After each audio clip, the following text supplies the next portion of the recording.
UGC मामले पर बोले सीजेआई सूर्यकांत शर्मा, नए नियमों का हो सकता है दुरुपयोग। अब जब एजम्पशन ही करना है, हो सकता है, तो होने को कुछ भी हो सकता है। जज साहब, धारा 370 हटने से कश्मीर जल सकता था। ज्ञानवापी मंदिर के फैसले आने से पूर्वांचल में दंगा हो सकता है। कृष्ण जन्मभूमि के मामले पर फैसला आने से प्रदेश का माहौल खराब हो सकता है। हो तो कुछ भी सकता है जज साहब। अब यह भी हो सकता है कि यूजीसी कानून न लागू होने से टारगेट हरासमेंट बढ़ जाए, विश्वविद्यालयों में पढ़ना दूभर हो जाए एससी एसटी ओबीसी का। कुछ भी हो सकता है। अब आपकी कलम है, कुछ भी हो सकता है। ब्रह्मा जी व्यक्ति के जन्म से पहले कलम चलाते हैं और आप व्यक्ति के कर्मों के आधार पर उसके जीवन काल में कलम चलाते हैं। कुछ भी हो सकता है।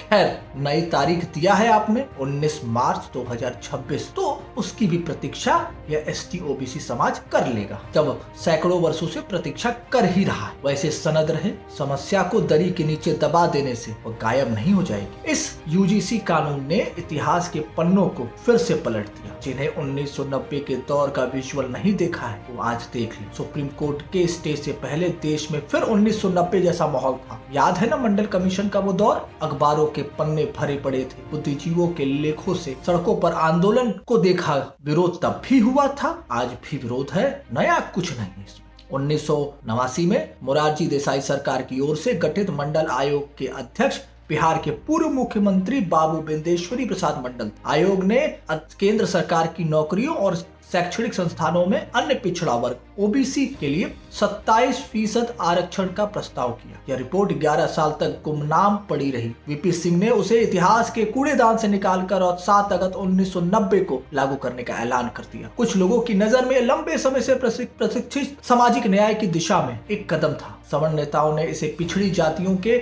समर्थन को एकजुट करने के लिए खुला राजनीतिक जुआ करार दिया। लेकिन इस घोषणा के विरोध में सवर्ण जातियों के लोगों की घोर जवाबी प्रतिक्रिया हुई। उन्होंने आरक्षण व्यवस्था में इसे अपने अवसरों के कम होने के रूप में देखा। 2 साल बाद सुप्रीम कोर्ट ने इंदिरा साहनी बनाम केंद्र मामले में अपने ऐतिहासिक फैसले में पिछड़ी जातियों के लिए 27% आरक्षण को बरकरार रखा। आरक्षण पर 50% की सीमा चढ़ दी। मंडल रिपोर्ट पर अमल से भारतीय राजनीति का परिदृश्य पूरी तरह से बदल गया और जाति आधारित राजनीतिक दलों के लिए मैदान तैयार हो गया। इसमें उत्तर प्रदेश में समाजवादी पार्टी और बहुजन समाज पार्टी निकली, तो बिहार में राष्ट्रीय जनता दल आरजेडी। इस तरह से बिहार में लालू प्रसाद यादव और उत्तर प्रदेश में मुलायम सिंह यादव और मायावती जैसे ताकतवर नेताओं का उदय हुआ, कांशीराम का उदय हुआ। इसके समानांतर चले घटनाक्रम में भारतीय जनता पार्टी ने मंडल की काट के लिए अपना अभियान शुरू किया, जिसे कमंडल राजनीति कहा गया। लाल कृष्ण आडवाणी ने अक्टूबर 1990 में राम